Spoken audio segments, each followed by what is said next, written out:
Hello everyone. Before we dive in, don't forget to like the video, subscribe to the channel, and drop a comment telling me where you're from and what time you're watching. This helps YouTube show you more stories like this one. Now let's get started.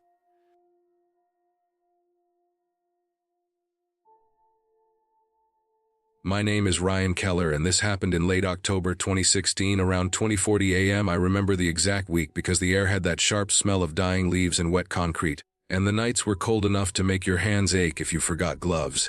I had taken a night security job because I needed money fast after my divorce. There was no pride left in the decision. Bills were stacking up. Child support was due every month no matter how bad things got. I had burned through my savings and maxed out 2 credit cards. When the posting came up online, I did not think twice. Industrial property, minimal activity, overnight monitoring, no experience required, weekly pay. That was all I needed to see. The paper mill sat outside a small town in Pennsylvania that barely showed up on a map. You drove past the last gas station, crossed a narrow bridge over a black river, then followed a cracked access road that cut through trees for nearly 2 miles. There were no houses nearby, no streetlights.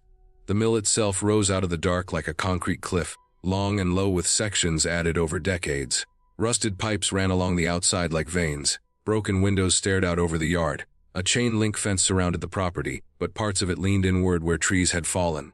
I was told the mill had shut down years earlier. The company went under. Ownership changed hands twice. Now it was tied up in legal messes and insurance issues. My job was to sit inside, walk the floors once an hour, and call it in if I saw anything. No electricity except emergency lights and a few battery-powered units, no cameras, no internet. Just a radio that connected to a local dispatcher who also handled alarms for storage units and empty strip malls. On my first night, I parked near the loading dock and stepped out into the cold. The building smelled like wet paper and old oil even from outside. The wind pushed through broken windows, making low sounds that reminded me of someone breathing through their nose. I pulled my jacket tighter and told myself I was being stupid. I did not believe in creepy places. Buildings were just buildings, noise had reasons. Fear came from imagination, not from concrete and steel. Inside, the emergency lights gave off a dull yellow glow. They barely cut through the dark, leaving long shadows that bent around corners and under machinery. The floor was littered with scraps of paper, broken pallets, and a fine layer of dust that softened every footstep. The mill was massive. Long corridors connected wide open production floors. There were stairwells that led to catwalks and offices that overlooked the main areas through thick glass coated in grime. I spent the first few hours getting used to the layout. I walked slow and steady, counting steps without realizing it, listening to the sound of my boots echo and fade. My radio hissed now and then, a steady background noise that felt comforting.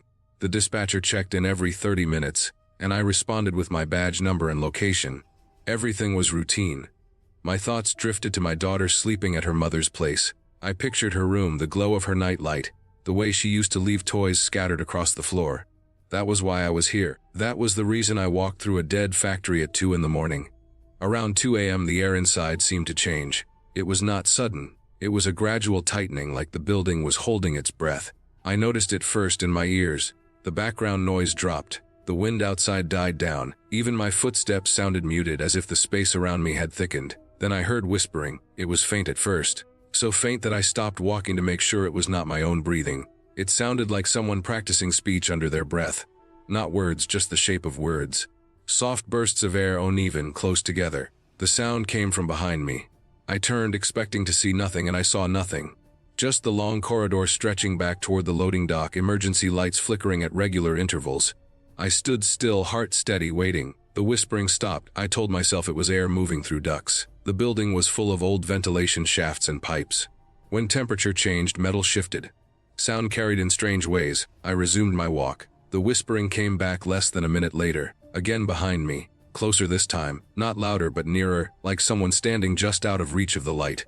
I stopped and turned again. Nothing. The sound did not stop when I turned. It slid, always staying directly behind me, like it was tied to my position. I felt a tightness in my chest then, not panic, just alertness. Squatters were common in abandoned places. People looking for shelter, addicts. Kids daring each other. The job briefing mentioned it as a possibility. I reached for my flashlight and swept it along the walls, under stairs, behind old machines. Dust lay undisturbed. No footprints. No trash piles. No sleeping bags. I moved room to room, slow and methodical. The whispering followed. It never got ahead of me. It never echoed from a distance. It stayed right behind my shoulders, close enough that I could feel the hair on my neck lift. Still no words. Just breath shaped like language. I told myself to finish the sweep. Find the source. Sound did not move like that on its own. Someone was messing with me, or I was misreading direction. Large spaces played tricks on the ear. I had read about it before. Sound bouncing off surfaces could make it feel like it came from somewhere else. I climbed a stairwell to the second level, my boots scraping on metal steps. The whispering climbed with me at the top. I paused and turned fast, lights snapping around, empty walkway. Thick dust, no prints. I crouched and ran my fingers along the floor. The dust was smooth, untouched. I checked the offices next. Old desks sat in rows, papers curled and yellowed. Filing cabinets stood open, drawers hanging out like broken teeth. The whispering grew slightly more intense here, as if the smaller rooms held it in. I checked behind doors, inside closets, under desks. Nothing. No sign anyone had been there recently. At 2:30 am, my radio crackled. Static surged louder than usual. I lifted it, expecting the dispatcher. Instead, there was only noise. A low hiss layered with faint interference. I adjusted the volume. The whispering behind me blended with the sound from the radio until I could not tell where one ended and the other began. I stood in the center of the office floor, heart now beating harder, sweat forming under my jacket despite the cold. I forced myself to breathe slow. This was stress. Fatigue. A new job in a place like this would mess with anyone. I thought about my divorce, the sleepless nights, the way my mind raced when things were quiet. Anxiety could create physical sensations. It could distort perception. I keyed the radio and reported possible squatters, no visual contact, conducting further search. My voice sounded steady. That mattered to me. I released the button. The static returned. Then, at 2:37 am, the radio clicked on by itself. I did not touch it. My thumb was nowhere near the button.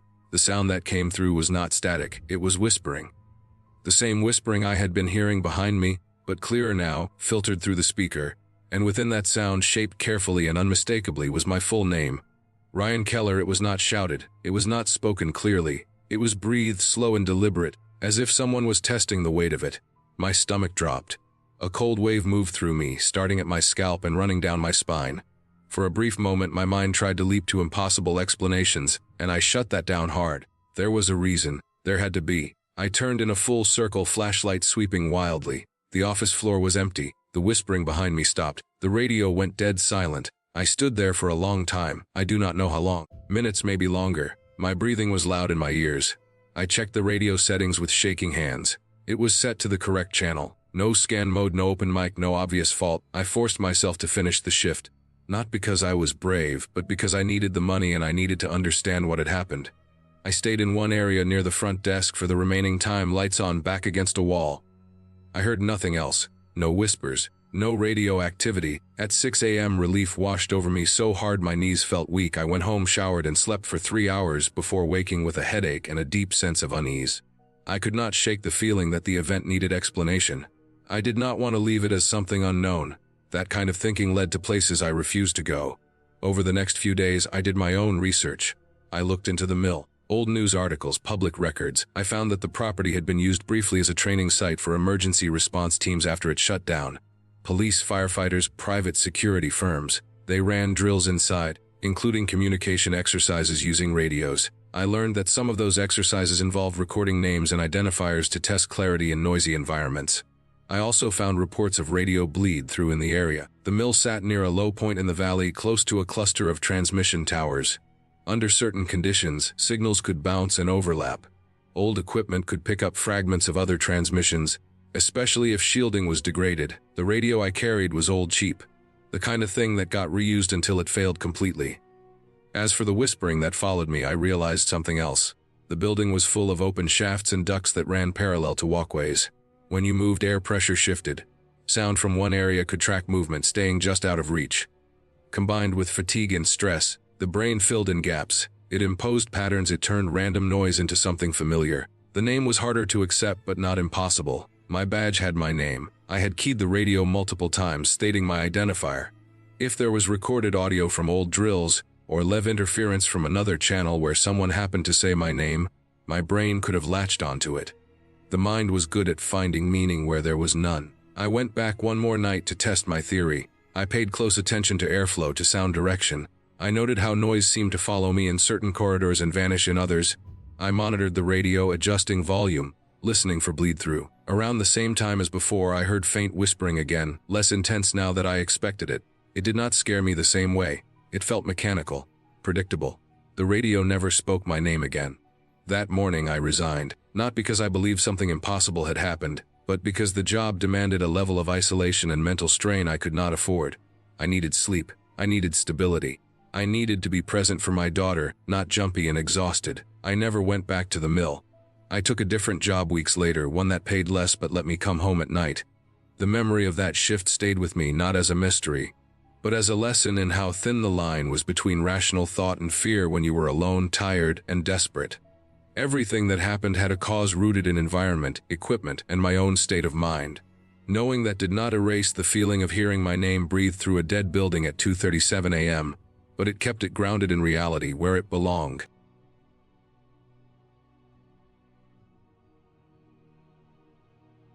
This was New Year's night 2013 around 1 in the morning, and I remember the time because I checked the dashboard clock twice while the car idled, then died, then sat there steaming like it had lungs. We were driving back from a party in a rented place near the base of the mountain. Nothing wild. Music, cheap drinks, people we barely knew. We were drunk but not wasted. Clear enough to drive slow, careful enough to keep the radio low. Snow had been falling since before midnight, not heavy, just constant, the kind that fills the world instead of covering it. By the time we hit the mountain road, the snow had piled up along the edges and swallowed the reflectors, leaving only the black ribbon of asphalt and the dark wall of trees on both sides. The road climbed in long curves, no houses, no turnoffs, just mile markers and guardrails buried to the knee.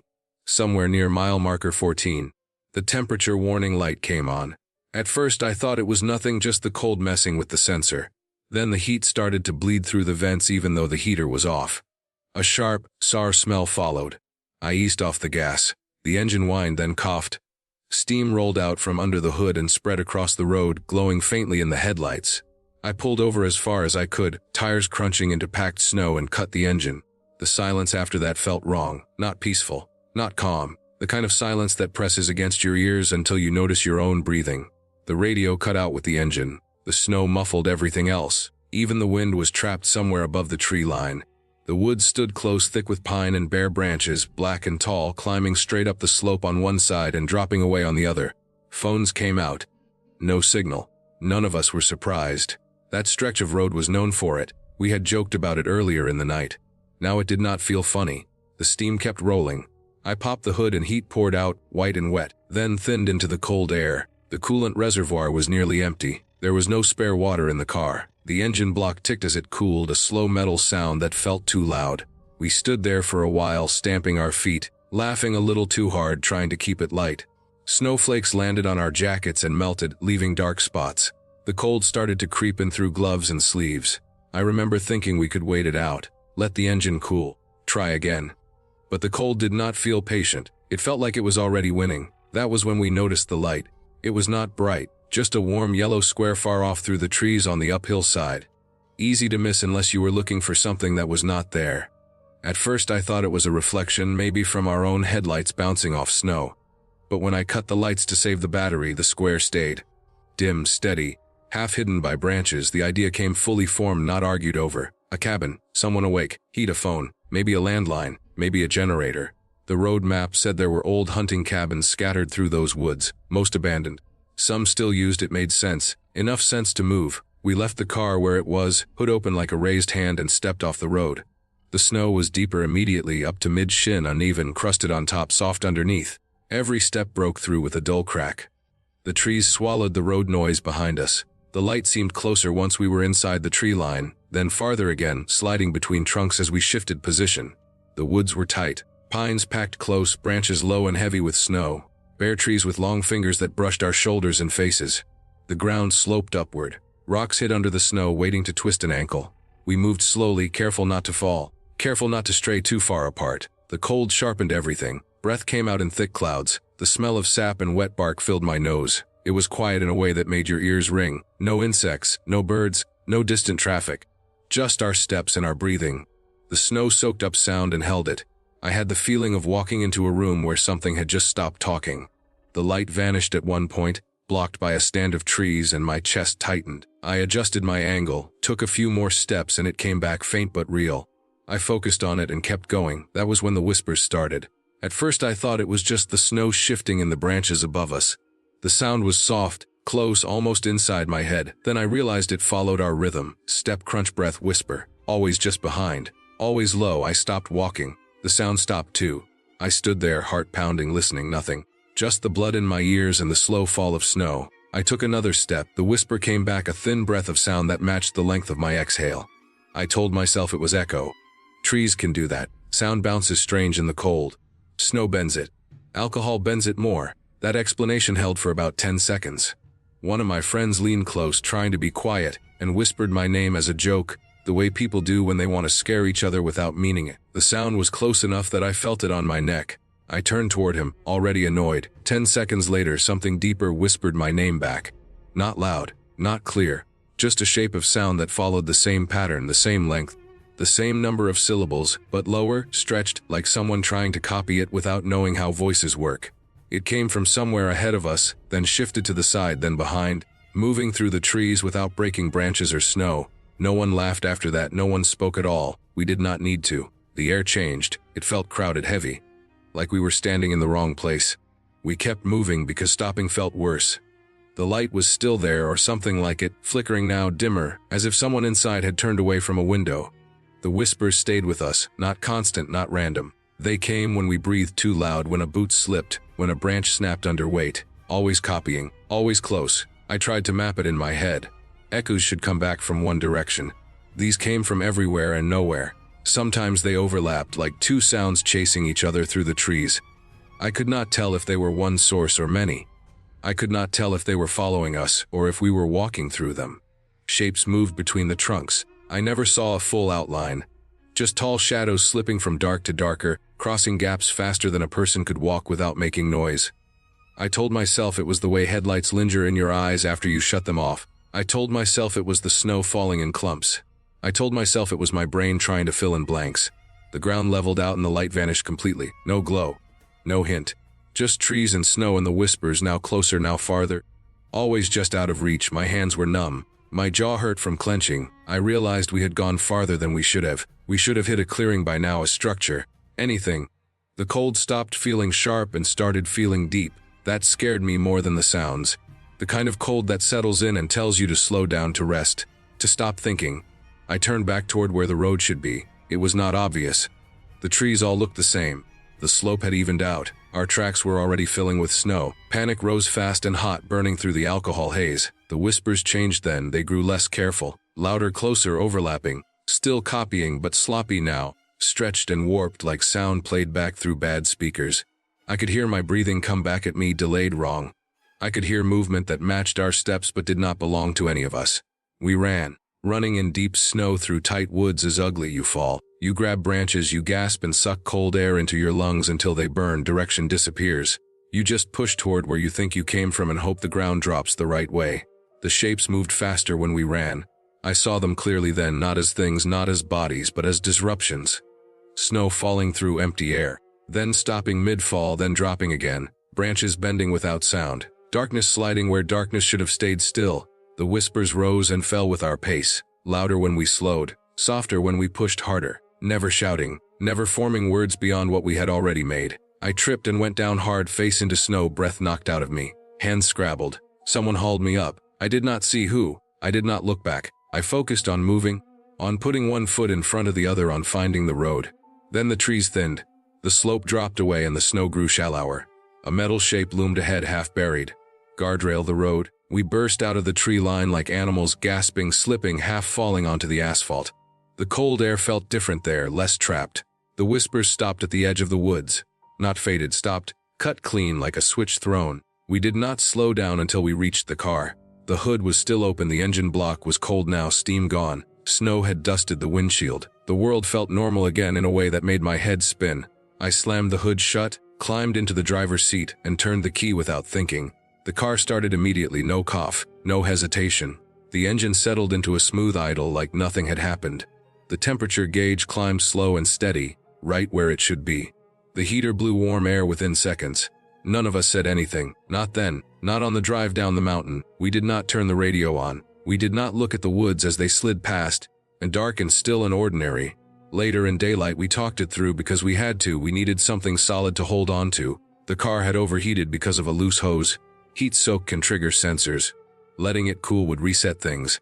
Cold air can make engines behave strange. Starting right away was not impossible. The light could have been a distant house on the other side of the ridge, seen through gaps in the trees, then lost as we moved. Parallax can play tricks, especially at night. The whispers had explanations too. Alcohol, stress, cold, snow muffles and bends sound. Trees create strange echoes. Our own voices could have bounced back delayed, distorted by distance and terrain. Wind moving through branches can match breathing rhythms. Animals move fast and quiet when they want to. Deer. Even other people out there for reasons we did not know. The shapes could have been our eyes adjusting, shadows sliding as clouds cross the moon, snow falling in sheets. The brain fills in patterns when it lacks information, especially when fear primes it to expect danger. All of that made sense, enough sense to function. What did not fit was how precise it felt, how targeted, how the sounds waited, listened, then answered, how they stopped at the tree line like they knew where not to go, how the woods had felt full, then suddenly empty. We do not talk about it anymore because talking does not add anything. It does not change the explanations. It does not make the memory softer. It just brings back the feeling of being heard in a place where we should not have been heard at all. None of us ever camped again. Not because of monsters or ghosts or anything like that. Because some environments do not need anything extra to be dangerous. Because isolation and cold and sound can combine into something that feels intentional even when it is not. Because we learned how quickly the mind can turn on itself when it believes help is close then gone. The mountain road still exists. Mile marker 14 is still there. The woods still stand quiet and thick and indifferent. People drive through every night and never notice anything wrong. I do not drive that road anymore. I do not look for lights where they should not be. And when I hear my own breath come back to me in the dark, I keep moving until it fades, because some answers are not meant to be tested twice.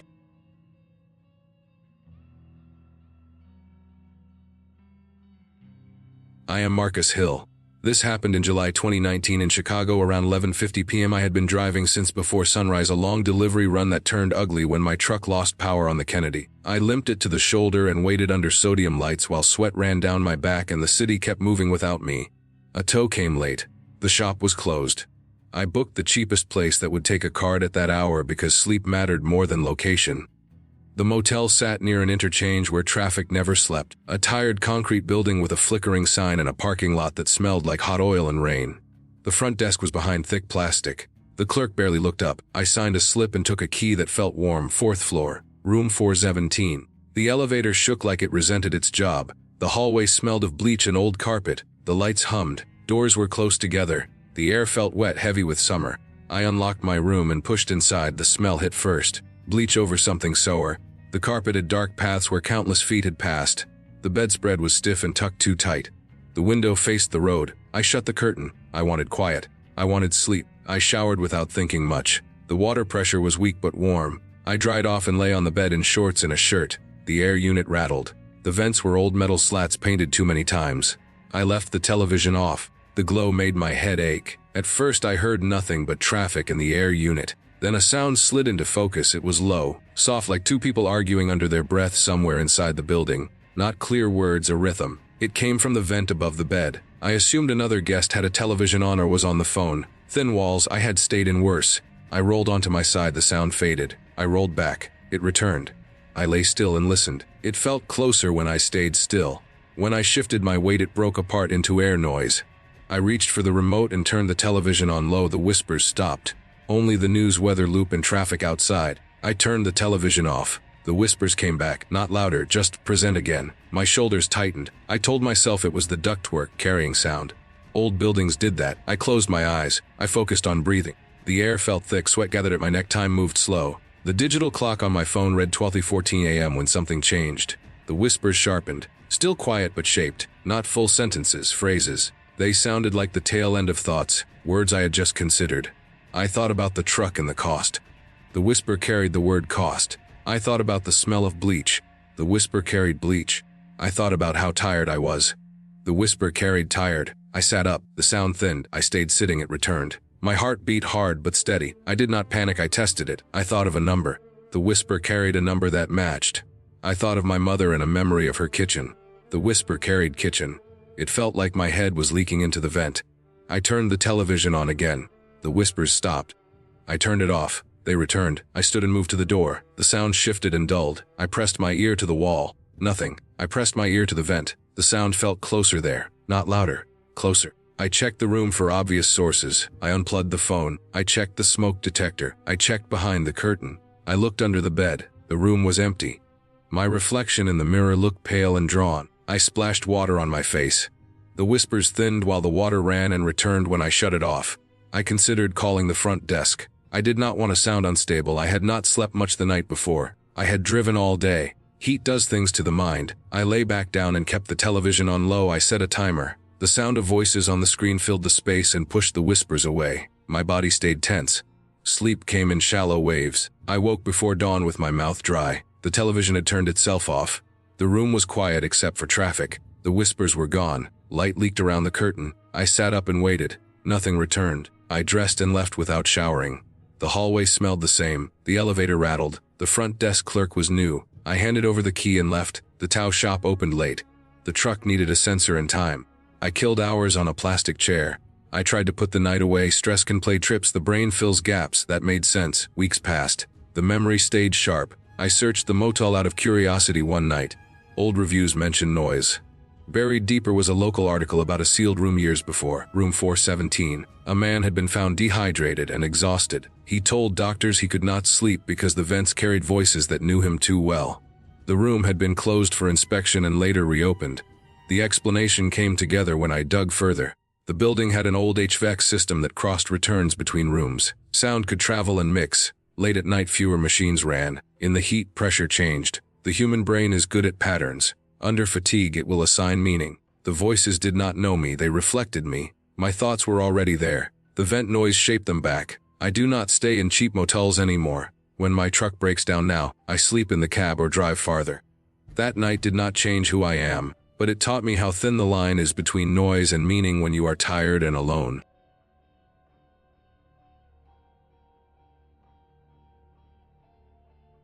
This was summer 2008, probably around 9:30 p.m. The heat of the day had finally started to loosen its grip, and the air felt heavy in a way that only happens after weeks without rain. Me and two friends drove back to a creek near where we grew up, a place that used to be part of our childhood routine before we had cars or real responsibilities.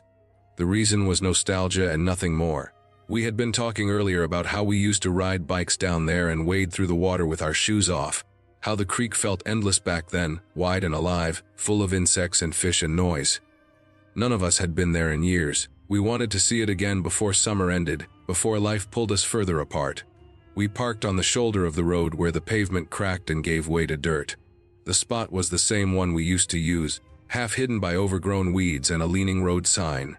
When we stepped out of the car, the smell hit me first. Damp earth mixed with stagnant water and old leaves. It was familiar but wrong at the same time. Like walking into a house you grew up in after it has been abandoned. The trees along the creek were taller now, their branches tangled together, blocking most of the sky. The last light of the day came through in thin strips, turning everything the color of rust and shadow. We followed the narrow path down the embankment. It had been worn down by years of feet and bike tires, but grass had started to reclaim it. The ground felt soft under my shoes. I remember noticing how quiet it was. Not silent, but muted. The usual summer noise of cicadas and birds felt distant, as if the sound was being absorbed by the thick air. When we reached the creek bed, I stopped without thinking. It did not look the way it used to. The water level was low, much lower than I remembered. Large sections of mud were exposed, dark and cracked in some places, slick and shiny in others. Old tree roots twisted out of the banks like fingers, pale and smooth where the water had worn them down. The creek had narrowed into a slow-moving channel that cut through the middle, leaving shallow pools on either side. The smell was stronger here, sour and metallic. It reminded me of wet iron and rot. We walked along the edge, careful where we stepped. The mud sucked at our shoes, making a soft pulling sound every time we lifted a foot. I could see tracks in the softer areas. Raccoon, deer, maybe feral dogs. Nothing unusual, but it made me aware that the creek was still used by things that lived around it. We had flashlights but did not turn them on yet. There was still enough light to see, and using them felt unnecessary. That was when I heard the whispering. At first I thought it was just the wind moving through the reeds. Tall grass and reeds lined the banks in thick clusters, their dry stalks rubbing together. The sound was low and uneven, like breath passing through something narrow. It came from ahead of us, close to the water. I slowed down, trying to focus on it. The sound rose and fell, never forming clear words, but it felt directed. Not random. I did not say anything. I waited to see if it would stop or change. One of my friends noticed it too, judging by the way he turned his head slightly, his posture tightening. The third one kept walking for a few steps before stopping when he realized we were no longer beside him. He looked back at us, confused, then followed our gaze toward the reeds. The whispering continued. It shifted as we moved, staying just ahead as if it was aware of our position. The sound reminded me of someone trying to speak without opening their mouth, breathy and uneven. One of my friends made a joke about it without using words, the kind of forced humor people use when they are unsure. The comment did not ease anything. It only made the moment feel more fragile. We took a few more steps forward. The mud near the water was darker, almost black, and covered in a thin film that reflected the last light. Small ripples formed on the surface of the creek, moving upstream against the current. They were slow and deliberate, spreading outward in narrow lines. I crouched slightly, trying to see what could be causing them. There were no insects breaking the surface, no fish jumping. The water itself looked thick, sluggish. The whispering changed then. It grew clearer, more defined. I felt a sudden tightness in my chest, the kind that makes it hard to take a full breath. The sound was still soft, but it carried a shape that my brain recognized before I wanted it to. It formed the pattern of my name, not shouted, not spoken clearly, but shaped enough that there was no mistaking it. The sound came from the reeds to my left, close enough that I could tell the direction. I froze. My mind started searching for explanations at a speed that felt frantic. I told myself it was coincidence, that my brain was filling in gaps, turning noise into something familiar. That happens. People hear patterns where there are none.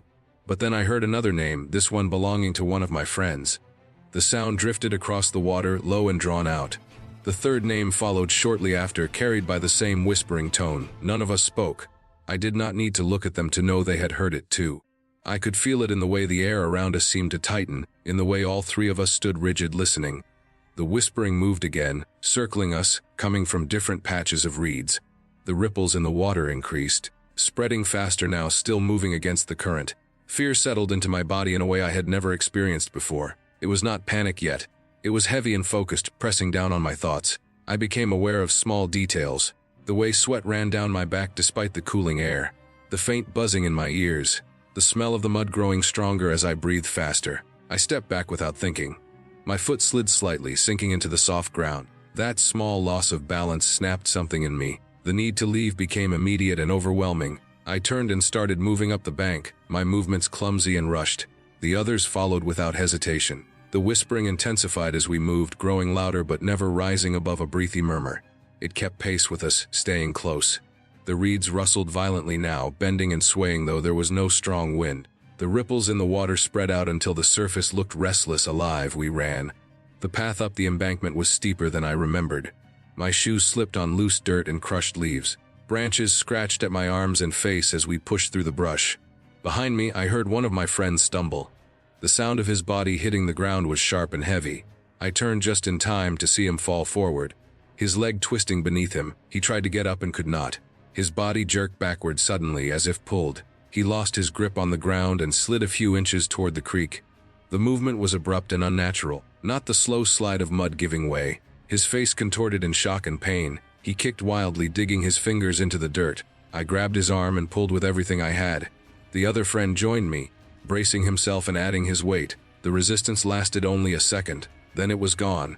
My friend lurched forward, free, nearly colliding with me. We did not stop to examine what had happened. We hauled him to his feet and kept moving. The whispering followed us up the bank, fading only when we reached the top and broke through the trees into the open area near the road. The sudden absence of sound was almost as disturbing as the noise had been. The air felt still and empty. The sky above the road was deep blue, the first stars just visible. Cars passed occasionally, their headlights sweeping across us as they went by, normal and distant. The creek lay hidden behind the wall of trees, silent now. We stood there, breathing hard, trying to steady ourselves. My hands were shaking, my heart hammered in my chest. When I looked at my friend who had fallen, he was pale and sweating. He lifted his pant leg, checking his ankle. There were no marks, no scratches, no bruises, no signs of being grabbed. The skin looked normal, slightly dirty from the fall, but otherwise untouched. We got into the car without discussing it and drove away. The ride back was quiet, the kind of silence that feels heavy rather than calm. Street lights passed overhead, casting brief flashes of light across our faces. I kept replaying the sounds in my head, the shape of my name formed by breath and rustling reeds. I told myself again that there had to be a rational explanation. Sound travels strangely near water. The creek sat in a shallow depression surrounded by trees and uneven ground. Voices from the road or nearby houses could have carried down. Distorted by the environment, our minds could have filled in the rest. Over the next few days we talked about it in small, careful ways, avoiding the details that made our skin crawl. We checked on my friend's ankle. It never showed any signs of injury. He could not explain the sensation of being pulled, only that it felt sudden and real. We tried to visit the creek again in daylight, but none of us could bring ourselves to do it. The memory of the whispering clung to the place in our minds. About a year later, the creek dried up. It happened gradually. First, the water level dropped even further, leaving only stagnant pools scattered along the bed. Then those dried out too, cracked mud replacing the dark, wet surface. We later learned that a construction project upstream had diverted the flow as part of a drainage overhaul. New culverts and channels redirected the water away from the old creek path. What had once been a narrow but steady stream became an empty trench filled with debris and weeds. I went back once alone during the day. The area looked stripped and exposed. Without the water, the banks seemed steeper, the roots more prominent. Trash had collected in the low spots. The reeds were still there, taller than ever, rattling softly in the breeze. I walked along the dry bed, following the path we had taken that night. I noticed how sound behaved there. Even a small movement echoed and shifted, bouncing off the uneven surfaces.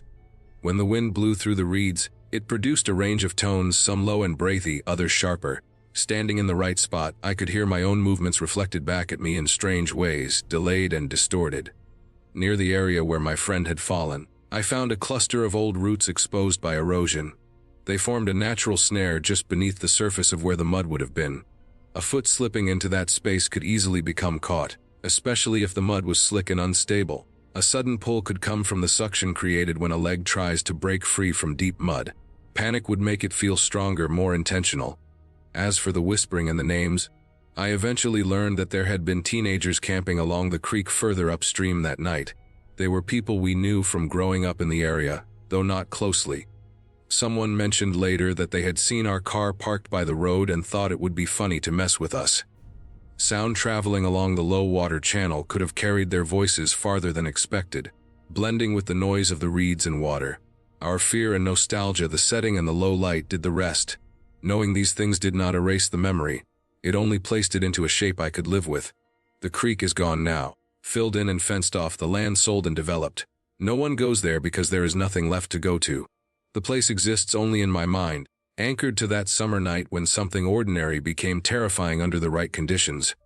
I understand what happened, I can explain it. But I still remember how it felt to hear my name carried on the breath of a dying creek, and how real that fear was, even knowing now that it came from people and environment and chance, not anything beyond that.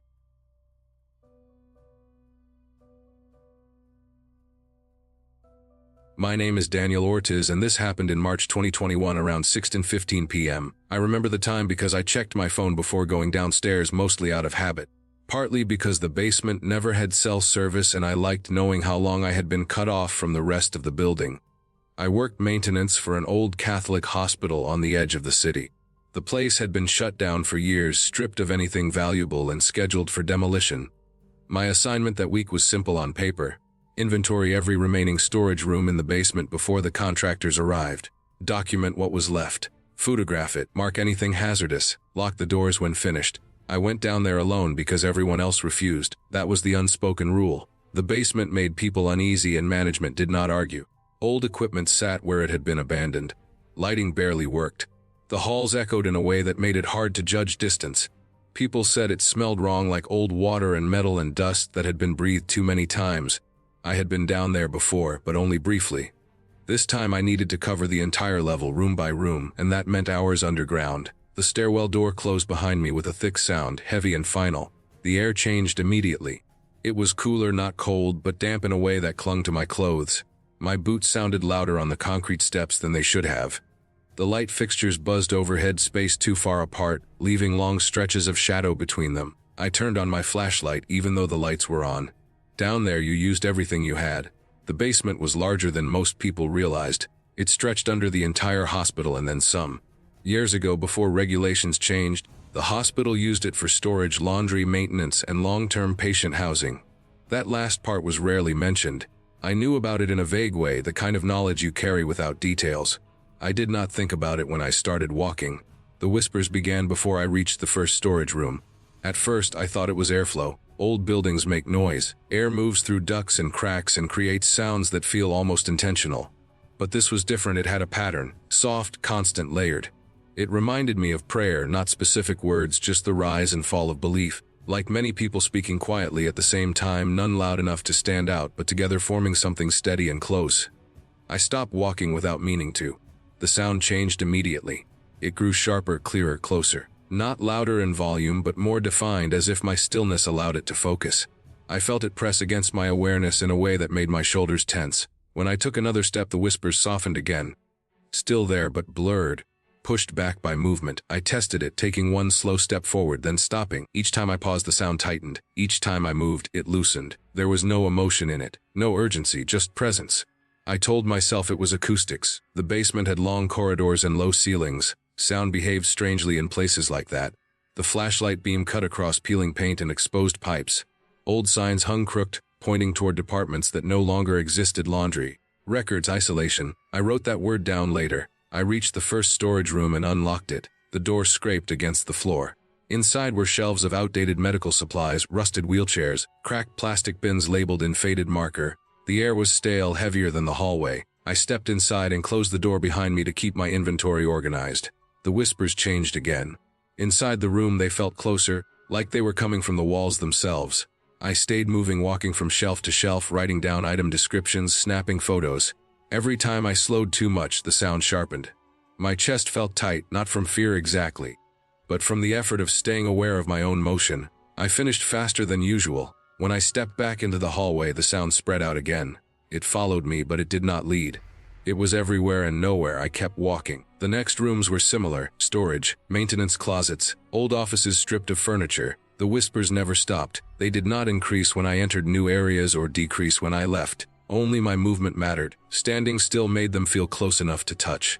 After an hour, my legs burned from the constant pacing. I tried leaning against a wall to rest. The whispers surged into clarity. My skin prickled along my arms. I pushed myself upright and kept moving. The feeling receded. I began timing my stops. 5 seconds felt too long. 3 seconds was manageable. I developed a rhythm. Walk, right? Photograph, walk again. I stopped checking my phone. There was no signal anyway. The keys were old, tags missing.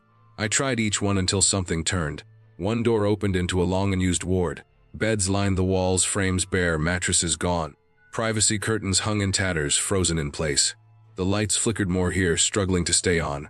This room changed the sound. The whispers carried direction for the first time. They seemed to gather at the far end, near a set of doors marked with peeling letters I could barely read. I did not walk straight toward them. I moved along the wall, documenting beds, checking outlets, staying in motion. The floor here was smoother, worn by years of foot traffic. I imagined nurses pushing carts, doctors moving between patients, footsteps layered over time. The whispers matched that rhythm. Not words, not voices, just a cadence that fit the space too well. I reached the doors at the end without realizing it. I stood there, hand on the handle, breathing shallow, muscles tight. The whispers became precise. Not louder, but close enough that my ears felt full. I opened the doors. Beyond was a narrow hallway with smaller rooms branching off. Isolation rooms. The kind meant for patients who could not be moved upstairs, who required long-term sedation, who were kept away from others for reasons that were no longer acceptable by modern standards. I knew this from old blueprints I had seen in the maintenance office. I had never seen the rooms themselves. Each room had a small window in the door, reinforced glass scratched from the inside. The floors were clean compared to the rest of the basement. Not recently cleaned, but preserved, as if untouched since closure. The whispers were strongest here, and for the first time, I understood why standing still felt wrong. Sound moved differently in these rooms. The ventilation system was outdated, designed to circulate air slowly and constantly, to keep patients breathing evenly while sedated. The ducts ran through the walls, close to ear level. Any noise carried through them, shaped by bends and narrow passages. A low hum, layered with echoes, could sound like many things. I kept walking. As I passed each door, I looked through the window. Empty rooms. Bed frames bolted to the floor. Restraint mounts on the sides, unused but present. Faded charts clipped to walls, names still legible in some places. Dates stopped years before the hospital closed. Some notes mentioned extended stays, reduced responsiveness, minimal interaction. I felt a pressure in my chest that had nothing to do with the whispers. This was not fear. It was discomfort grounded in reality. People had lived here unconscious or nearly so for long stretches of time. Sound had been one of the few sensations they might have registered. I reached the end of the hallway and turned around. When I paused, the whispers tightened again, now clearly shaped by the space. Air moved through vents at different speeds, creating overlapping tones. Pipes expanded and contracted with temperature shifts, producing soft rhythmic sounds. In most places, these noises blended into background hum. Here, the design amplified them. When I stood still, my body aligned with the sound. My breathing slowed. My awareness narrowed. The noise felt closer because I was no longer adding my own movement to it. When I walked, my footsteps broke the pattern, pushing the sound outward. I understood then why no one liked the basement. Not because it was haunted, but because it forced you to notice things people preferred to ignore. The building remembered its purpose through physics alone. I finished the isolation wing carefully, never stopping for more than a few seconds. I documented everything. Notes, hazard tags. When I left that hallway, the whispers softened again, losing direction, becoming diffuse. The rest of the basement passed without incident. Laundry rooms with rusted machines. Storage cages full of broken furniture. A chapel storage area with stacks of hymn books swollen from moisture.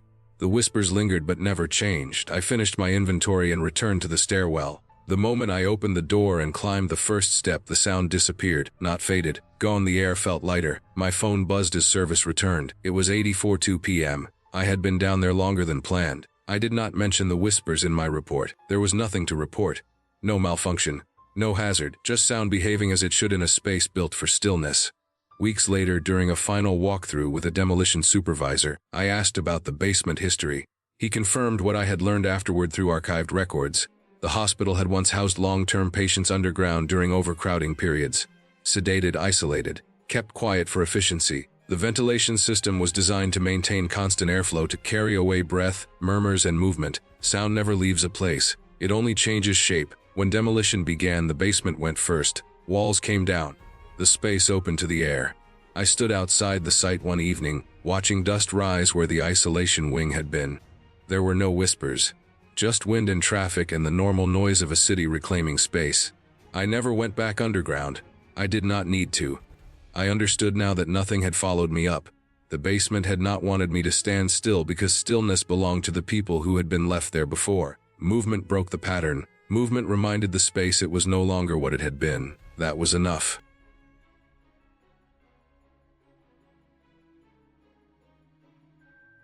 This happened in November 2015, around 3 a.m., and I remember the time because I checked the dash clock twice after it was over, trying to ground myself.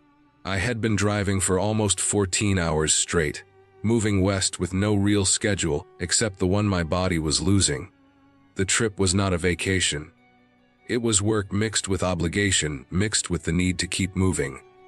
I had already passed 2 towns without stopping because I wanted to make better time, and I told myself I could push a little more. That confidence faded fast once the road emptied out and the lines started to blur together. The highway had been straight for so long that it felt unreal, like a strip of tape laid across a dark floor. My eyes burned. My shoulders ached from holding the wheel. The radio kept losing signal, fading into static that rose and fell with the hills. I rolled the window down to let cold air hit my face, and it helped for maybe 10 minutes. After that, my head nodded once, sharp enough to scare me. That was when I saw the sign for the rest stop. It was one of those small ones with no gas, no food, no vending machines, just parking spaces, bathrooms, and a map bolted to a wall. I hesitated as I slowed down, but the thought of drifting off on the road scared me more than stopping. That was the only reason I stayed. I did not feel curious. I did not feel brave. I felt empty and tired and aware that I was making a choice between 2 bad options. The rest stop sat a short distance off the highway, tucked behind a line of trees that swallowed the road noise almost completely. As I pulled in, my headlights swept over empty spaces and a few tall light poles. The lights buzzed and cast weak yellow circles on the pavement. There were no other cars, no trucks, no movement. The bathrooms were dark, closed for the night, with a sign taped crooked on the door. The air felt colder here, heavier, like it had been sitting still for hours. I parked near the far end, Not close to the building, not close to the road. I shut off the engine and sat there for a moment, listening. Without the motor running, the silence pressed in. I could hear my own breathing and the ticking sound as the engine cooled. Somewhere in the trees, something small moved, maybe an animal, but it stayed far enough away that it did not register as a threat. I did not plan to sleep long. I told myself 20 minutes, maybe 30, just enough to reset my eyes. I reclined the seat a little and pulled my jacket tighter. I did not set an alarm. That was a mistake, but I did not realize it yet. Sleep came fast and hard, the kind that feels like falling down a short flight of stairs. I remember flashes, not dreams, just pieces of thought that never fully formed. The road, a map, a feeling of being late. Then something pulled me out of it. At first, I thought I was still dreaming. There was a sound, soft and uneven, like breath passing through a mouth that was almost closed. It did not have shape yet. It did not mean anything. My brain tried to turn it into wind, into leaves, into the hum of distant traffic. I stayed still, eyes closed, listening without wanting to. The sound sharpened. It became whispering. It was not clear speech. There were no words I could grab onto. It was the tone that mattered. Low, pressed, urgent in a way that made my chest tighten. It sounded like someone arguing with themselves, the way people do when they think no one is around, except quieter, stretched thin. It came from just outside my window, close enough that I could tell it was not echoing across the lot. My eyes opened. The inside of the cab felt too small. I could see my own reflection in the glass, pale and unfocused. The whispering continued, shifting in pitch, rising and falling as if the person was pacing. I turned my head slowly and looked through the window. There was no one there. The parking lot was empty, just as it had been when I arrived. The yellow light above flickered once, then steadied. The shadows lay flat and undisturbed. No feet, no movement, no shape leaning near the truck. The whispering kept going steady, close, like breath against glass. My heart started to race, not in a dramatic way, but fast enough that I noticed it. I sat up a little, straining to see better. The sound shifted, sliding along the side of the cab, moving toward the back. I waited to hear footsteps, the scrape of shoes on pavement, anything that matched the motion. There was nothing. The whispering moved without weight. I told myself it had to be wind. The air moving through the trees, catching on something metal, making a strange sound. That explanation did not fit how close it was or how it seemed to react to my attention. When I leaned forward, it softened. When I froze, it grew clearer again. The light above flickered a second time. The hum grew louder, then quiet. My skin prickled along my arms and neck. I checked the mirrors, slow and careful. The lot behind me was empty. The road beyond the trees was dark, no headlights passing, no glow in the distance. The whispering shifted again, now on the other side of the cab. It felt deliberate, like something testing the space. My mouth went dry. I tried to swallow and failed. I kept thinking about how tired I was, how the brain fills in gaps when it does not get rest, how people hear things that are not there. I focused on that thought, clinging to it. I reached for the window control and cracked it open just a little, enough to let air in. The moment the seal broke, the whispering stopped. The silence that followed was worse. It was sudden and complete, like someone had cut power to the world. I waited for the sound to return, for it to shift or fade or explain itself. Nothing happened. The light above stayed on, steady now. The trees did not move. My own breathing sounded loud and uneven in my ears. I closed the window again. The cab felt sealed and tense. I sat there, hands gripping the wheel, listening for anything. Seconds passed, then minutes. Nothing came back. The part of me that wanted a rational answer relaxed a little, enough to let another thought in. What if it had stopped because it knew I was awake? That idea did not feel logical, and I pushed it away, but it left a residue of fear that did not fade. I looked at the clock. It read 3:07 a.m. My body felt heavy and alert at the same time, like adrenaline trapped under exhaustion. I told myself to leave. I did not want to spend another minute there. As I reached for the key, the whispering returned. It came from behind the cab this time, low and close, brushing the back wall. It did not build slowly. It snapped back into place, the same tone, the same uneven rhythm. The light flickered again, shorter this time. My pulse thudded in my ears.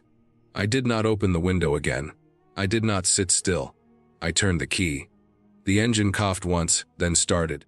The sound filled the space, loud and solid. The whispering did not stop right away. It lingered, thinning, as if stretched by the noise, then faded out completely. I threw the truck into gear and pulled out of the space, tires crunching over loose gravel. I did not look back. I drove straight to the exit and back onto the highway. Only once the road opened up and the lines rushed toward me did I feel my shoulders drop. I kept driving for another 2 hours without stopping. I did not feel tired anymore. My hands shook on the wheel, but my eyes stayed wide and focused. Every time the radio crackled or the wind shifted, my stomach tightened. Later, after daylight, after food and rest and distance, I started to break it down. I replayed the sounds in my head, stripped them of fear, tried to pin them to something real. I remembered reading about how exhaustion can cause auditory distortions, how the brain searches for patterns when it is under stress. I thought about the shape of the cab, how sound can travel along metal and glass, how wind can slip through tiny gaps and change tone as it moves. I remembered the trees behind the rest stop, how dense they were, how close. Wind moving through branches can sound like breath. A distant truck on the highway, slowed by a hill, could send vibrations through the ground, through the frame of my vehicle, turning into something my half-asleep mind twisted into whispering.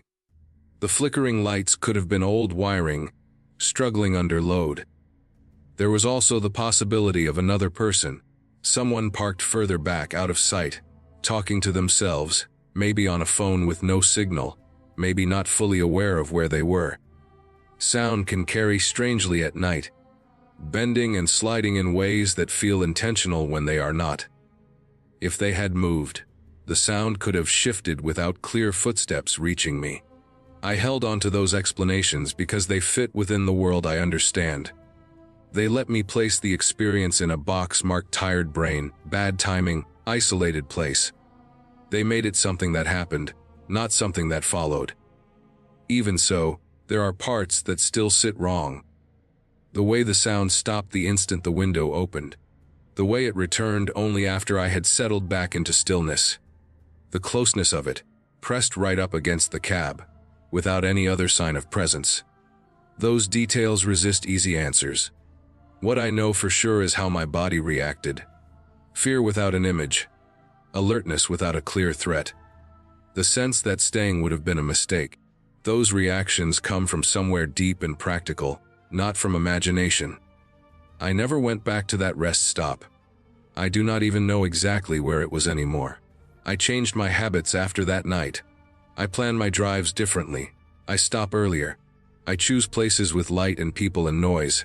If I feel myself slipping, I pull off where there are doors and movement and someone awake behind a counter. I do not sleep in my cab at rest stops anymore. Not because I believe something is waiting there, but because I learned how thin the line is between control and vulnerability when you are alone and exhausted in the dark. That night showed me how easily the mind can turn an ordinary place into something unsafe, and how fast a sense of safety can collapse when there is no one else around to anchor you. The fear passed, but the lesson stayed.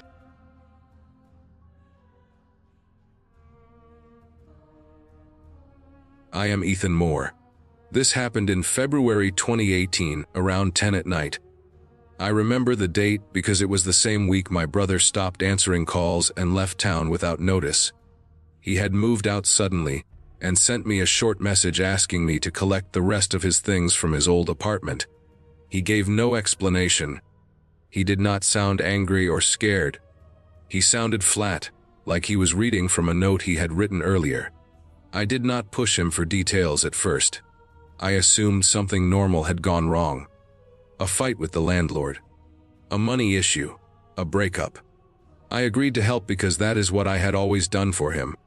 The building was on the edge of town, one of those older brick complexes that used to house factory workers decades ago.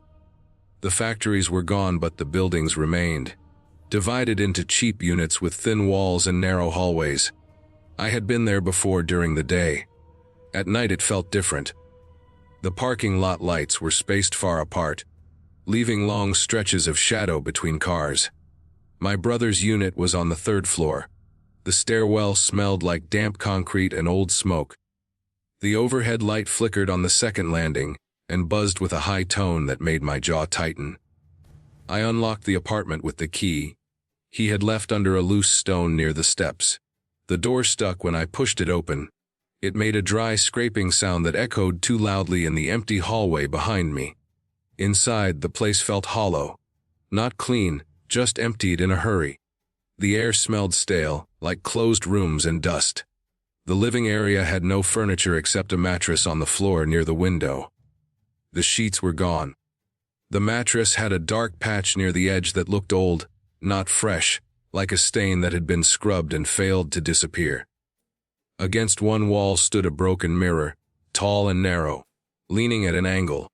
The glass was cracked from top to bottom, not shattered, just split. It reflected the room in pieces. I stood there longer than I meant to. I expected signs of a struggle or something dramatic. There were none. No overturned chairs. No broken door. Just absence. The kitchen cabinets were open. The fridge was unplugged. The bedroom closet was empty. The bathroom door was closed. I noticed that right away because everything else had been left open. I told myself it meant nothing. I started packing what little remained. A box of books. A bag of clothes he had missed. Some tools from under the sink. I moved slowly because I was tired, and because I hoped I might find something that explained why he left like that. I checked drawers. I looked through paperwork. Old receipts. A few unopened bills. Nothing unusual. The silence pressed in as the night went on. Outside, traffic faded until there were only distant engines now and then. The building settled with small sounds from pipes and walls. I told myself those noises were normal. The reason I stayed late was because I wanted answers. I kept thinking that if I spent enough time there, something would make sense. I wanted to understand what had pushed him to leave everything behind. I wanted proof that he had not just abandoned a place because of fear he refused to name. It was close to 10 when I first noticed the sound. It came from the bathroom. At first it was so faint I thought it was the fan in another unit or water moving through pipes. It had a rhythm that did not match the building noises. It was softer. Closer. I stopped what I was doing and listened. The sound faded when I focused on it, then returned when I moved again. I told myself it was my imagination reacting to stress. I went back to packing. As I folded clothes, the sound became clearer. It was not a single noise. It was layered. Breath and movement. The shape of speech without volume. It sounded like someone standing close to a wall, speaking quietly to themselves, not random. Repeated, the same pattern again and again. It reminded me of how my brother used to rehearse before making difficult calls. He would pace and mouth words, testing them, changing them, never satisfied. The sound carried that same tension. I stood still and felt my skin tighten along my arms. I walked toward the bathroom door. The closer I got, the clearer it became. The sound was coming from inside. The door was still closed. I placed my hand on the knob and waited. The noise continued. It did not stop because I was there. That unsettled me more than if it had. I expected it to pause, to react. It did not. I opened the door. The bathroom was empty. The light was off. The window above the tub was closed. The room smelled faintly of mildew and old soap. The sound did not stop when I opened the door. It shifted. It felt closer to my head, like it was no longer tied to a location. I stepped inside. The floor was cold through my shoes. The mirror above the sink was intact. My reflection looked tired and thin. I turned off the hallway light so the bathroom was darker, hoping that might change how sound carried. It did not. I checked behind the shower curtain. Nothing. I opened the cabinet under the sink. cleaning supplies, dust, no sign of anyone. The sound continued, steady and low. I stood there longer than made sense listening. The pattern was familiar enough that my chest felt tight. It sounded like my brother practicing apologies he had never said. The tone carried shame and hesitation. It was not loud enough to make out words, but the intent felt clear because I had known him my whole life. I backed out of the bathroom and closed the door. The sound followed me into the hallway, not louder, not softer, just present. I felt foolish standing there, an adult man afraid of a noise he could not place. I reminded myself that sound travels in old buildings. I told myself stress fills gaps with meaning. I went back to the living area and sat on the mattress. I rubbed my face and stared at the cracked mirror. My reflection fractured into narrow shapes. I noticed marks on the wall near the bathroom door that I had missed before. Light scratches, vertical, uneven. They were shallow, like they had been made with fingernails rather than a tool. I stood and looked closer. The paint was chipped in thin lines. I followed them to the edge of the medicine cabinet door. The cabinet was mounted into the wall above the sink. It was small and shallow, meant for toiletries. I had opened it earlier without thinking. Now I opened it again and leaned closer. The scratches were inside, on the back panel, on the sides. They were clustered toward the bottom, like someone had pressed against the interior and tried to pull themselves upward. The wood backing was thin and warped. The marks were deep enough to expose raw material beneath the paint. I closed the cabinet slowly. My pulse felt loud in my ears. I tried to imagine a reason for those marks that did not involve someone hiding in there. I failed. The cabinet was too small for an adult to fit comfortably. It was barely large enough for a child. The idea sat heavy in my chest. The sound changed then. It shifted from that rehearsed pattern into something more focused. It felt directed. Not louder, but sharper. The cadence altered in a way that made my stomach drop. It felt like attention turning toward me. I did not hear words. I did not hear my name. I knew without logic that the sound was meant for me.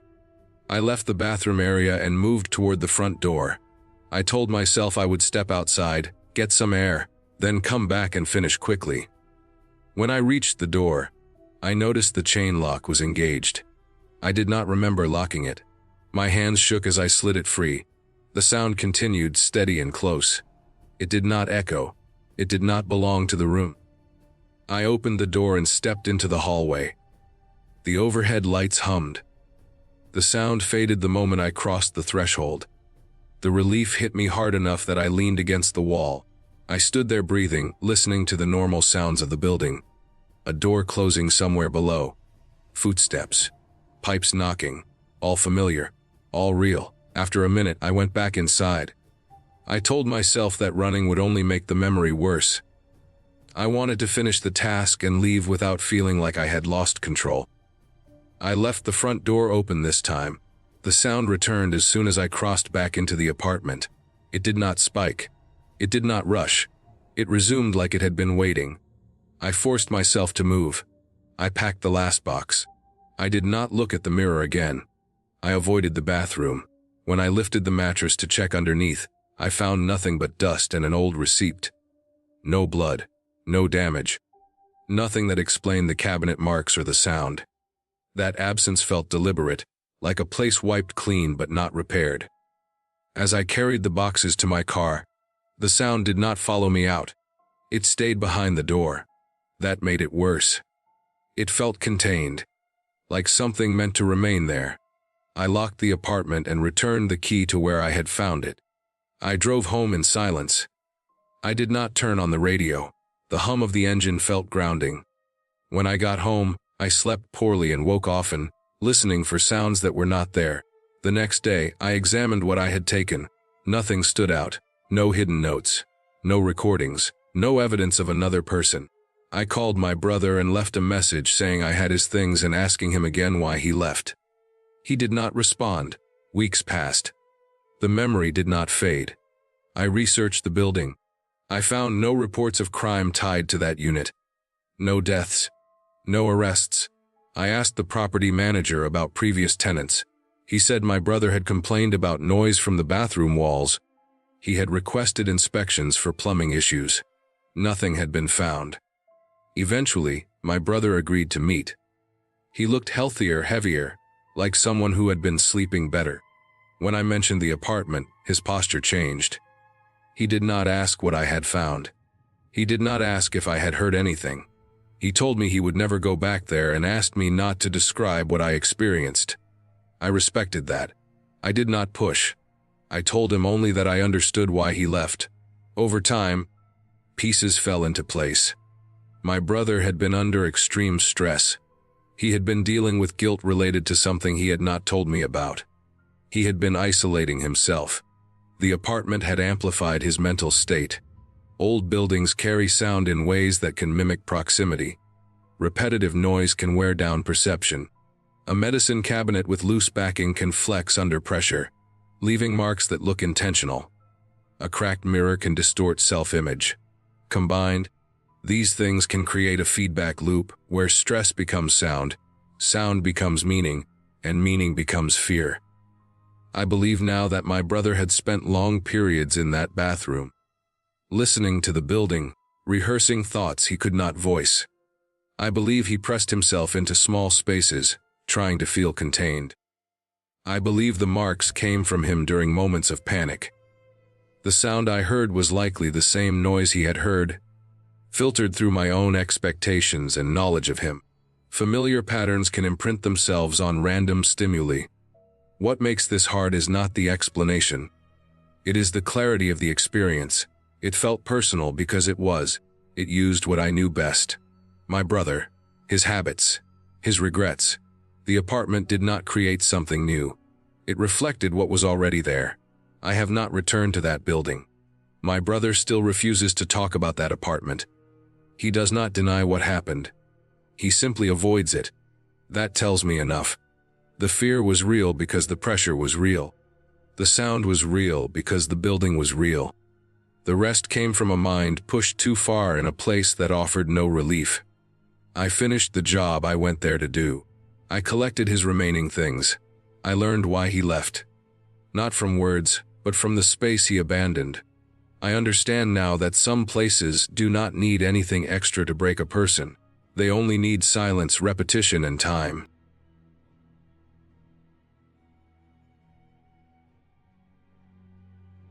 This was early morning, around 5:20 a.m., September 2020. I remember checking the time on my phone before the signal faded to nothing. I had not slept much. Losing my job had broken the shape of my days. Sleep came in pieces. My chest felt tight when I stayed indoors too long, so I drove out before sunrise to a state forest I had visited years before. I told myself I needed air and movement, and a place that did not care who I was or what I had lost. The parking area was empty. A thin layer of fog sat low over the ground, not thick enough to hide anything, just enough to blur the edges. The air smelled wet and clean. My boots made soft sounds on the gravel as I locked the car. I carried water, a small pack, a phone with a low battery, and nothing else that mattered. I wanted a simple walk. I wanted my head quiet. The main trail was wide and well used. It followed the curve of a ridge and dipped into stands of pine and oak. Signs showed distances and rules. I passed them without reading. As the light grew, the forest shifted from gray to muted green. The ground was damp from rain the night before. Leaves stuck to my boots. My breathing slowed into a steady rhythm. For a while, the weight in my chest eased. About 40 minutes in, I saw a narrower path cutting off from the main trail. There was no sign. The entrance looked clean. No branches blocked it. The dirt was packed down. I noticed faint boot prints and a line where vegetation had been pushed aside. It looked like someone took care of it. I assumed it was a maintenance access or a shortcut that locals used. I told myself I would follow it for a short distance and then turn back. The path angled downhill. The trees grew closer together. Light filtered through in thin sheets. The ground felt softer. I noticed the smell change. It became heavier, like wet bark and old leaves that never dried. My steps slowed without me meaning to. The air felt still. I stopped once to listen and realized something felt off. There were no birds. At first I thought I had imagined their absence. Then I tried to remember when I last heard one. It had been a while. No calls, no wing sounds, no rustle from small animals. The forest felt padded like a room lined with thick fabric. Even my breathing sounded loud. I kept walking. I told myself quiet forests exist. Weather and time of day matter. My thoughts kept circling back to money and applications and the dull fear that sat behind everything. I wanted to move past it. I focused on details instead. The way roots crossed the path like ribs. The pattern of lichen on rocks. The way moisture darkened the soil. The farther I went, the narrower the trail became. The edges looked less worn. Grass crept in. Small plants leaned toward the center. I checked my phone again. No service. Battery lower than I expected. I slipped it back into my pocket and kept going. That was when I heard the whispers. At first it sounded like breath passing through leaves. But there were no leaves moving. The sound came from all around me at once. It was low and steady. Not loud enough to be clear. Not quiet enough to ignore. I stopped walking. The sound continued. It did not come from a single direction. It felt close and far at the same time. I tried to identify it. I strained to pick out words and failed. It had the rhythm of speech without meaning. The tone rose and fell in ways that suggested curiosity. It did not sound human. It sounded like something copying language without knowing how to use it. The cadence was wrong. The pauses were wrong. My skin tightened along my arms and neck. I told myself there had to be an explanation. Wind through hollow spaces. Distant hikers talking carried by terrain. My own ears reacting to stress. I took a step forward. The sound shifted with me. I took another. It stayed the same. I stood there longer than I should have. I tried to breathe slowly. I tried to ground myself in facts. Forests of sounds. Fear can fill gaps. Then the sound seemed to lean closer, not louder, just nearer. The pressure of it changed. I felt watched without seeing anything watching me. I decided to turn back. I pivoted and faced the direction I had come from. The trail behind me did not look right. The path was still there, but it was narrower than before. The dirt looked older. The surface was uneven. Small stones pressed through like teeth. The plants along the edges were thicker and closer. I could not see as far ahead as I expected. The curve of the trail felt tighter, like it folded in on itself. I told myself I had misjudged distance. Light changes shape. Anxiety plays tricks. I started walking back. My pace picked up without effort. The whispers followed.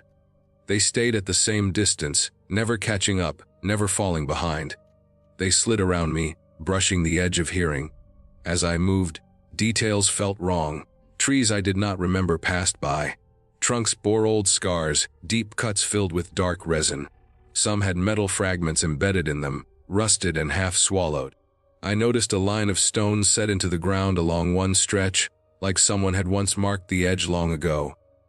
Moss covered them thick and soft. My chest tightened. I tried to picture the main trail, the wide path, the signs, the open field. I walked faster. My breath grew ragged. The ground sloped up and down in short, sharp changes. Roots caught my boots. I stumbled once and caught myself on a tree. The bark felt cold and damp. The whispers changed slightly. The pattern shifted. It felt like the sound was testing shapes, mimicking pieces of tone it had heard before. It never resolved into words. The effort itself felt wrong. I broke into a run. Branches brushed my arms. Leaves slapped my face. The trail dipped and rose. I focused on keeping my feet under me. My lungs burned. Sweat ran down my back despite the cool air. The sound stayed with me. It did not grow louder. It did not fade. It matched my speed in a way that made my stomach turn. I ran until my legs shook. Then I saw the main trail ahead. The change was sudden. The trees opened up. Light spread across the ground. The path widened and flattened. A wooden post with faded paint stood at the edge. Relief hit me so hard my knees almost gave out. I slowed to a walk and then stopped. The whispers faded and then vanished, like a switch had been flipped. I stood there bent over, hands on my thighs, gasping. My heart hammered in my ears. I waited for the sound to return. It did not. Birds called from the trees. A breeze moved the leaves. The forest sounded normal again. I turned and looked back toward where the unmarked path should have been. There was nothing. No opening, no narrower trail. Just thick brush and young trees pressed together. The ground there was uneven and covered in plants. No sign of recent use. No packed dirt. No stones. I stepped closer and pushed aside branches with my boot. Underneath, the soil was loose and dark. No prints. No clear direction. It looked like it had not been walked through in years. I stood there a long time.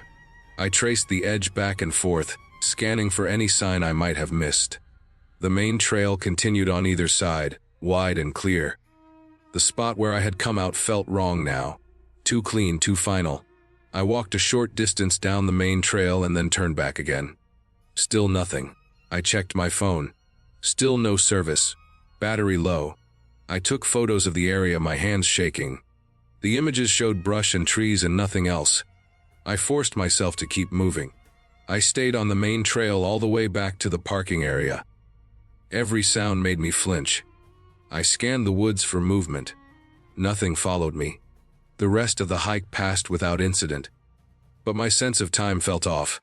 Minutes stretched and snapped back. When I reached the car, the fog had lifted. Sunlight cut through the trees. I sat in the driver's seat with the door open and waited for my breathing to steady. My clothes were streaked with dirt. Small cuts stung along my arms. My legs trembled when I pressed the pedals. I drove away slowly, checking the rear mirror more than necessary. For days after, I tried to explain what had happened. I read about unofficial trails and old logging roads that fade back into forest. I learned how sound can travel in strange ways through terrain, how certain shapes can bend it. I read about auditory stress responses and how the brain can create patterns when overwhelmed. I looked up maps of the area. I studied satellite images. I found old references to maintenance paths that were closed years before. None lined up with where I had been. I went back once, weeks later, with a friend. I did not tell him everything. We walked the main trail in full daylight. We searched the area where I thought the path had been. We found nothing. The forest there was dense and young. No trace of recent foot traffic. No stones, no scars that matched my memory. I accept that I entered an old path that was nearly gone and that stress sharpened my fear. I accept that sound carried in ways I did not understand, and my mind filled in the rest. I accept that panic changed my sense of distance and direction. Those explanations fit the facts I can prove. What I cannot dismiss is how maintained that path looked at the start, how it felt like it was being used, how the forest grew silent in a way that felt deliberate, how the sound followed my movement with intent, but without purpose. I cannot explain how quickly the trail vanished, leaving no trace at all. I do not hike alone anymore. I stay on marked paths. I pay attention to signs and maps. When I walk in forests now, I listen closely, not just for sound, but for its absence. I learned that some places feel wrong for reasons that do not show up in daylight or on paper. I learned that panic has a shape and weight that can press against you until you move. And that movement can save you even when you do not understand what you are leaving behind. The unmarked path is not on any map. I did not dream it. I know where my feet were. I know what I heard. The forest did not change to trap me. It stayed the same. I was the one who stepped into a place that no longer existed in any way that mattered. And I was lucky enough to step back out before my fear did something worse than run.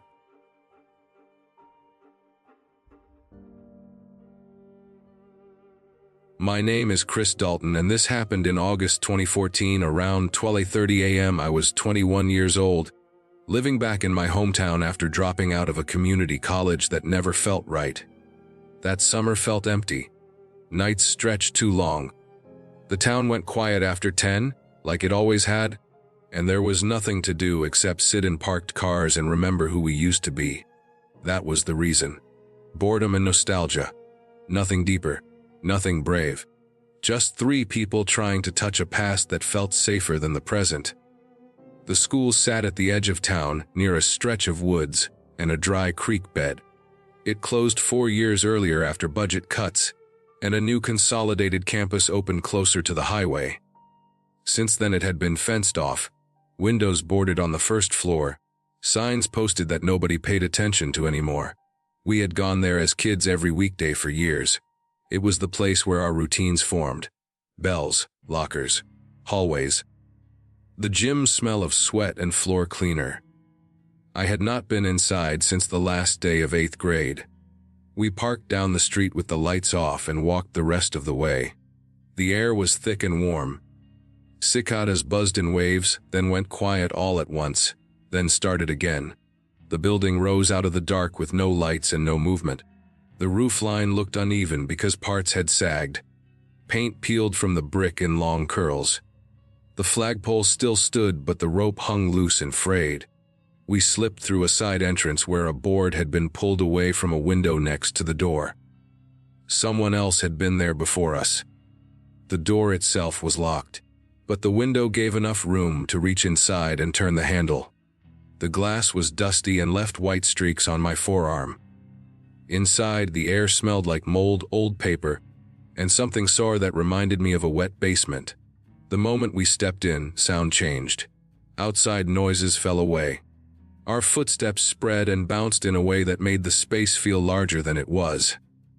The hallway lights were gone, but moonlight came through the upper windows and reflected off the linoleum floor. It was enough to see lockers lining both sides, dented and rusted near the vents, still painted the same dull blue they had been when we were kids. Every step echoed. Not softly. Each footfall slapped the floor and came back a second later, stretched and warped. It sounded like someone else walking behind us, matching our pace but just out of sight. I knew what it was. Hard surfaces. Long corridors, empty rooms. Still, my shoulders tightened without me thinking about it. We moved slow at first, passing trophy cases with shattered glass and faded photos. Our reflections slid across broken panes. I saw my face in pieces, eyes split by cracks. Dust floated in the air, catching the light when we moved. The place felt frozen. The posters still hung on the walls warning about bullying and attendance.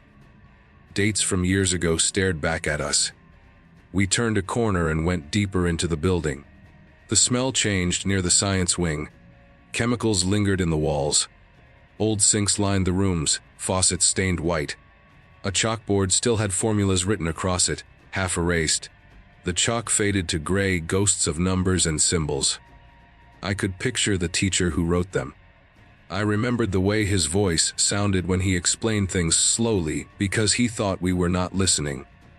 The first whisper happened near the lockers by the old band room. It was faint, almost lost in the echo of our movement. I felt it more than heard it. A thin sound like breath pushed through teeth. I stopped without meaning to. My body reacted before my mind did. The others took another step, and then froze when they noticed I was not moving. I listened. The building settled around us. Somewhere water dripped at a steady pace. The air vents creaked as they cooled. Then it came again. A murmur.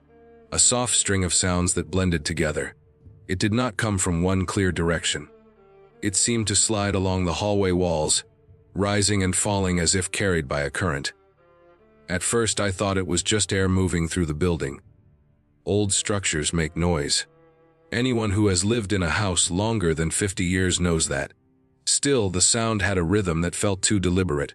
It pulsed. Short, long.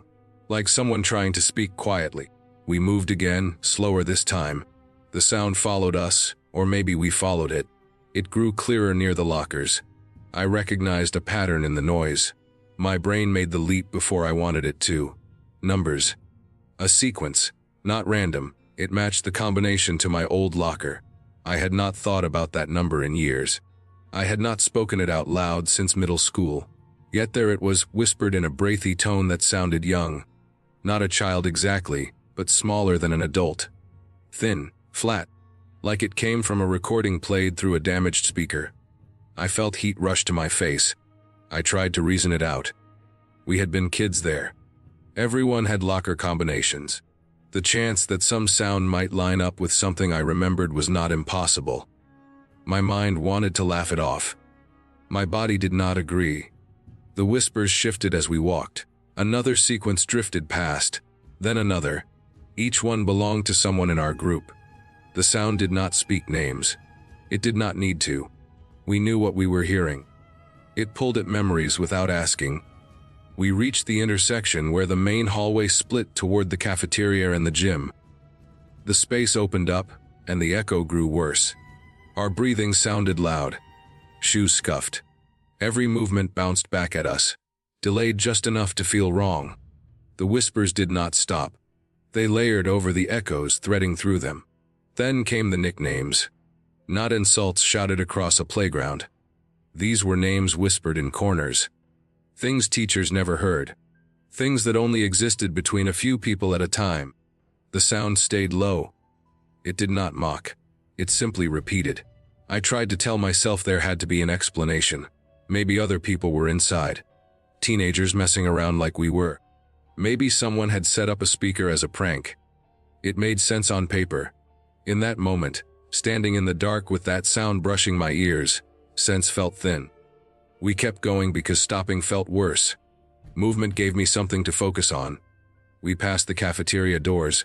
The room beyond was a wide black space. Tables lay stacked on their sides. The stage curtain at the far end hung crooked, one side torn loose and dragging on the floor. The smell of old food and grease still clung to the air vents. As we crossed the threshold, the whispers changed. They grew closer together, tighter, like the source had moved nearer. I felt the skin on my arms prickle. My mind kept reaching for a clear answer and coming back empty. Then the counting started. It did not begin at 1. It picked up in the middle, like we had walked into the middle of a process already underway. The numbers matched our steps. Each time my foot hit the floor, a number followed a half second later, stretched by echo. When we slowed, the counting slowed. When we stopped, it paused. That broke something in me. Coincidence could explain a lot, but not timing that exact. Not something that reacted to us. I stood still and listened. The number hung in the air, then faded. Silence pressed in around it. The building felt like it was holding its breath. I became aware of my heartbeat, the faint sound of blood in my ears. I took one step forward. The next number came immediately, as if waiting. The explanation came later. At that moment, all I felt was a deep certainty that we were being tracked. Not watched. Measured. We did not run right away. We backed up at first, slow, trying not to make noise.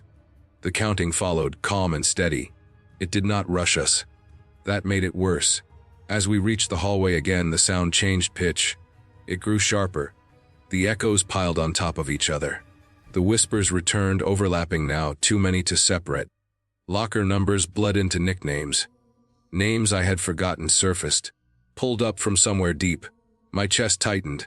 My breathing went shallow. I tasted metal. Logic slipped its grip. We ran. The sound exploded around us. Our footsteps crashed through the halls, multiplied and thrown back from every direction. The counting raced to keep up, numbers tumbling over each other. The whispers rose in volume but lost clarity, smeared by motion and echo. We did not slow down until we reached the door. Hands fumbled. Someone slammed into the wall. Glass rattled. I shoved myself through the opening and hit the ground outside hard enough to knock the wind out of me. The night air felt cold after the heavy smell inside. We did not stop moving until we were half a block away. We left everything behind. No lights. No photos. No proof we had been there at all. The car started on the first try. The engine noise felt too loud, like it would draw attention. We drove with the headlights off until we turned the corner. None of us talked on the way home.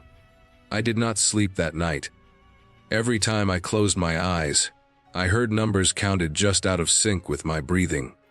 Over the next few days, I tried to tear the memory apart and rebuild it into something normal. I read about acoustics. Empty buildings amplify sound in strange ways. Long corridors create delayed echoes that can feel intentional. Dripping water can create rhythms that trick the brain. Old intercom systems can pick up interference and play back fragments of stored audio. Motion sensors can trigger recordings. The school had all of that once. It was not impossible that pieces still worked. The whispers repeating personal details bothered me most. Then I remembered how much information we left behind without thinking. Lockers labeled with names, old papers stuffed inside, graffiti scratched into metal, yearbooks stored in the library. A place like that holds data. Anyone with time and interest could collect it. A week later, the school burned down. The fire started after midnight. By the time the trucks arrived, the roof had already collapsed over the gym. The news said the cause was unknown. Electrical was ruled out because power had been cut years earlier.